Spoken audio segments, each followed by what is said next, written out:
Hola, ¿qué tal, querida comunidad? ¿Cómo están? Espero que muy bien. El día de hoy vamos a cambiar el enfoque del canal. Originariamente iba a estar centrado única y exclusivamente en lo que eran los aspectos tradicionales del culto a María Leonza, pero hallando muchos inconvenientes en cuanto a hablar también de la mediunidad y hablar también de otros elementos que están explicados en otras áreas de la espiritualidad, pero que también aplican para esta y para muchas otras alternativas espiritistas, nos hemos visto la necesidad de ampliar lo que son los dominios del temario y dentro del espacio, teniendo por supuesto como eje central el culto a María Leonza,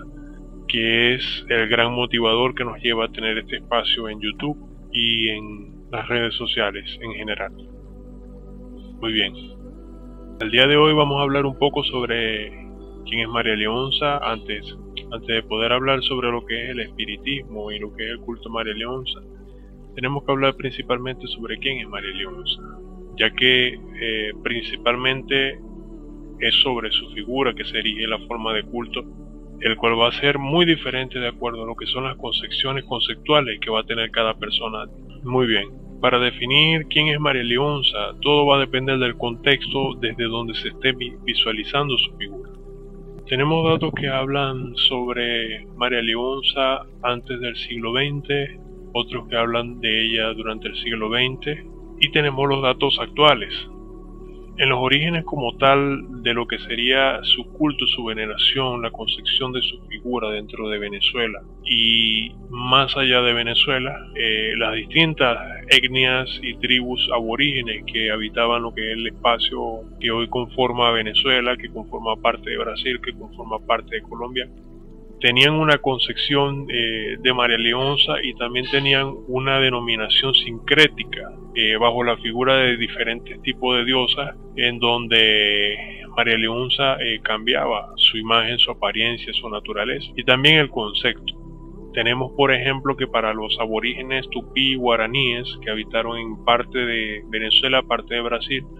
María Leonza se superpone a una antigua diosa aborigen de nombre Yara, que es el nombre más conocido que incluso hemos conservado al día de hoy, la diosa Ipupiara, Capora, Yuripari, Chía, Yubecaihuaya y finalmente la diosa Bachue. Básicamente para estas tribus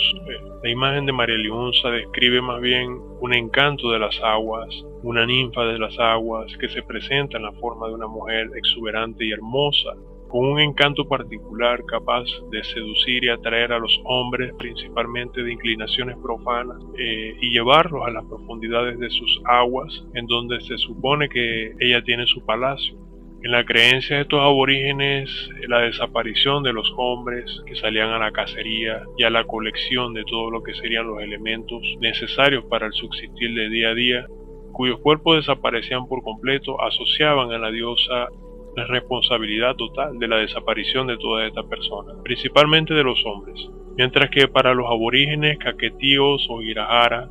la concepción de María Leonza es la que hemos preservado y la que más se parece a lo que tradicionalmente hemos transmitido dentro de nuestros espacios. Para ellos, María Leonza se asocia con la figura de la hija de un cacique de la zona, el cacique Yaracuy,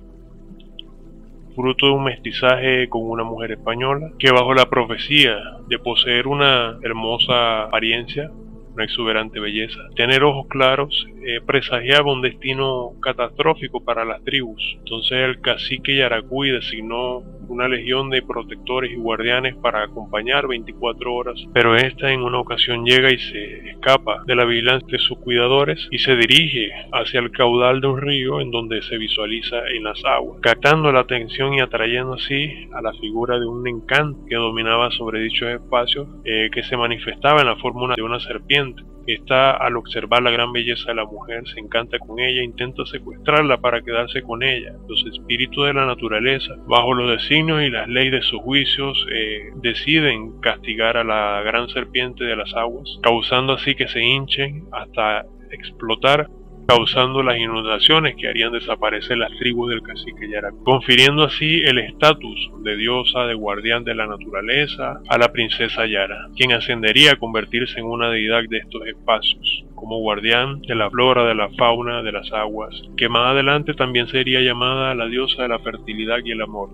En el periodo comprendido del siglo XX, cuando la Venezuela en transformación se convulsionaba por la presencia de los esclavos, proceso el cimarronaje en la formación de una civilización bajo la arquitectura colonial, se erigen varias interpretaciones, una de ellas tenida entre los marginales, conformados por los indígenas, los negros y africanos, que se ocultaban en las selvas de Yaracuy. Para ellos la figura de María Leonza se conforma como una diosa que protege la selva y persigue al cazador que mata inútilmente a los animales, también al campesino que quema los bosques, y así también les representa una reina fuerte, feroz, sublime y profana, con la que se establecen alianzas que cuando no se cumplen conducen a castigos y desgracia. Tomemos en cuenta que se fusionan en estos espacios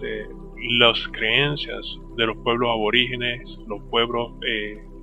africanos y los negros que iban surgiendo dentro del suelo venezolano, y también fruto del mestizaje fue teniendo lugar dentro del país. Entonces podemos decir que María Leonza adquiere los matices que necesitaba cada uno de los individuos de acuerdo a las experiencias que estaba viviendo. Durante este mismo periodo en que el negro y el aborigen esclavizados asumen la postura de rebelión y se oculta en las instancias de la montaña de Sorte y los espacios de Yaracuy, surge la concepción para los colonos y para la ciudadanía de piel blanca de ser María Leonza la hija de un matrimonio español que se desapareció en la selva de Yaracuy y se convirtió en un encanto. Para otros es María Alonza, una dama española encomendera de Chivacoa, antigua propietaria de grandes extensiones de latifundio en Yaracuy, poseedora de muchas onzas de oro y que al morir fue bautizada como María de la Onza, con quienes se hacían pactos a cambio de la fortuna y el dinero. Lo curioso del caso es que estos nombres aparecen designados en ciertos documentos de larga data y actualmente están otorgados a diferentes elevaciones montañosas de la cartografía de los actuales estados Yaracuy y Portuguesa. Finalmente, en la actualidad, durante el siglo XXI, la interpretación o el concepto de quién es María Leonza para todos nosotros es el mismo de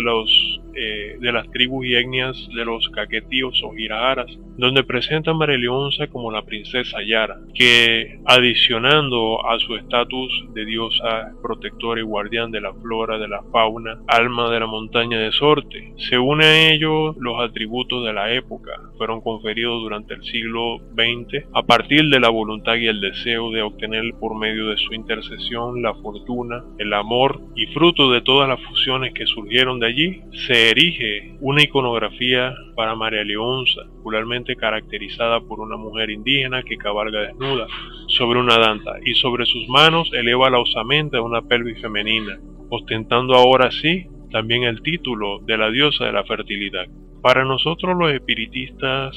independientemente de su origen antropológico y asociación en las épocas o grupos sociales durante los disturbios históricos que afectaron el país en épocas pasadas, para nosotros María Leonza es una reina, es una madre, es diosa del culto que lleva su nombre, es un espíritu de muy alta luz que ejerce como protectora de la naturaleza y se caracteriza por poseer una belleza inigualable. Es una mensajera de Dios, su espíritu habita en el palacio encantado oculto en la montaña de Sorte, y lidera bajo su gobierno una legión de espíritus de toda clase por cuya interacción y comunión da lugar a lo que conocemos en tiempos actuales como el espiritismo venezolano.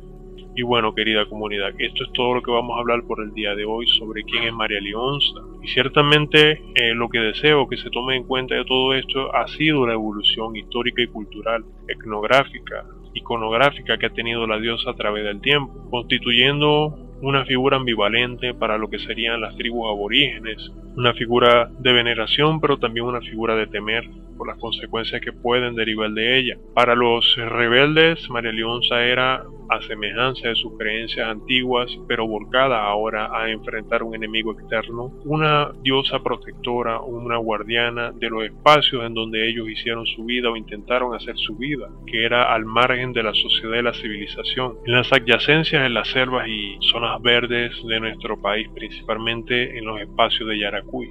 Asimismo, la sociedad conformada dentro de la arquitectura colonial la concebía de una manera diferente, como una proveedora de la fortuna, de la riqueza, de la evolución dentro de lo social. Y finalmente, bueno, tenemos en la actualidad lo que sería ya la concepción para nosotros los espiritistas, donde María Leonza no es toda esa figura de la mitología aborigen, ni tampoco parte de ese credo popular únicamente, sino que además es un espíritu y que entra dentro de las vinculaciones espirituales bajo la ley que gobiernan el espiritismo en general. Debido a ello es posible que los conceptos y las interpretaciones sobre quién es ella se encuentren y lleguen a tener grandes contradicciones. ¿Quién es finalmente? Si tiene 1000 orígenes, si tiene 1000 formas, si tiene 1000 naturalezas. Ha sido todo lo que ha tenido que ser para la persona que lo concibió. Quien la necesitó de una forma la concibió de esa manera y llevó su culto de esa manera también. Y en la modernidad cabe adaptarse, separado de lo antropológico, separado de lo histórico, de lo cultural, de lo sociopolítico y económico del país. La concepción de María Leonza bajo lo que es la forma actual del culto que se erige sobre ella, que es el espiritismo venezolano, que ya no plantea la posibilidad de las deidades, de los dioses, los encantos, sino de los espíritus y su funcionamiento dentro del sistema espiritual que Dios ha creado para controlar la dinámica de ambos mundos, el mundo espiritual y el mundo físico. Antes de finalizar, les hago saber que si aún no se han suscrito a este canal, pido que lo hagan por favor, que nos dejen un me gusta, que nos dejen un comentario. Si tienen alguna pregunta pueden colocarla en el espacio de los comentarios. También pueden ayudarnos siguiéndonos en Instagram, en Facebook. Tenemos también un grupo en Telegram. Si hay alguna persona que está atravesando por una situación de índole espiritual y necesita que sea colocada en los espacios de los altares para ser intercedido por la fuerza de los espíritus de luz, sepan y háganle saber a esas personas que estamos ofreciendo de manera gratuita, podemos decir así, este favor para todas aquellas personas que están en la necesidad. Única y exclusivamente estamos solicitando a la persona que costee costo que vendría a ser por concepto del gasto material que habría que invertir. Esto debido a que las condiciones de Venezuela no permiten la exoneración total de lo que sería el gasto material. Por consiguiente no se les puede ofrecer un servicio totalmente gratuito. No obstante, sabiendo cuáles son los costos y los precios que hay en la actualidad en el mercado, la cantidad de dinero que se les puede pedir para costear estos materiales es una insignificancia delante de los montos que están pidiendo otras personas por aceptar, interceder y ayudar a las personas que tienen un problema de índole espiritual. También estamos dando asesorías, estamos dando iniciaciones, estamos dando sesiones de desarrollo totalmente gratuitas a las personas que puedan colocarse en las condiciones para ello. Y bueno, para ello está el canal de Telegram para que puedan preguntar, para que puedan dialogar directamente con nosotros sobre cuáles son las circunstancias y las necesidades que tienen. Somos varias personas que estamos implicadas en esto. Hay varios misioneros, hay varios altares que están vinculados dentro del concepto de la Alianza Naiguatá, de donde parte la iniciativa de ocupar esta misión. Y si hay alguna necesidad que ustedes tengan y que nosotros no la podamos cubrir directamente, también tenemos personas de confianza que podemos sugerir. Que tengan todos un feliz día, que Dios los bendiga y hasta luego.